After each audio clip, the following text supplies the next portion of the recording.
This video will cover a solution guide to problem 62 from chapter 9.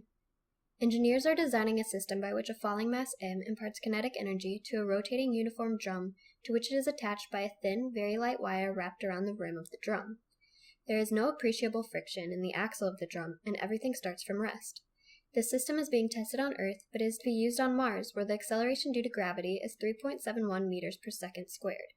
In the Earth test, when m is set to 15 kilograms and allowed to fall through 5 meters, it gives 250 joules of kinetic energy to the drum. If the system is operated on Mars, through what distance would the 15 kilogram mass have to fall to give the same amount of kinetic energy to the drum? How fast would the 15 kilogram mass be moving on Mars just as the drum gained 250 joules of kinetic energy? This is just a conservation of energy problem. No matter which planet the drum is operating on, the system will initially be at rest and will therefore have no initial kinetic energy.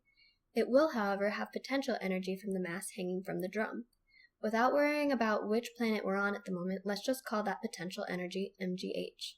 After the mass has fallen, there will be kinetic energy in the drum and also in the mass.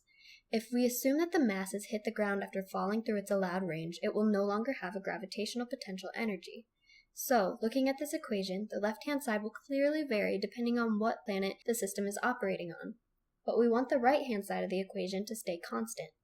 Therefore, what we can do is say that the initial potential energy on Earth has to be equal to the initial potential energy on Mars.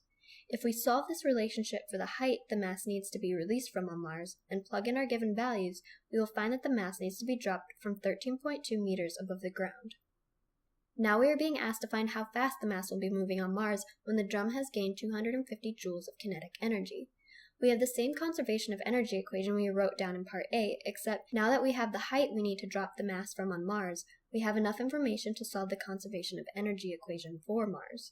If we rearrange the conservation of energy equation to solve for the kinetic energy of the mass, we have that the kinetic energy of the mass is equal to the gravitational potential energy on Mars minus the kinetic energy of the drum, which was given to be 250 joules. Plugging in the definition of kinetic energy, we can use algebra to solve for the linear velocity of the mass. Plugging in the values given to us in the problem and the height we found in part A, we find that the final velocity of the mass on Mars will be 8.05 meters per second.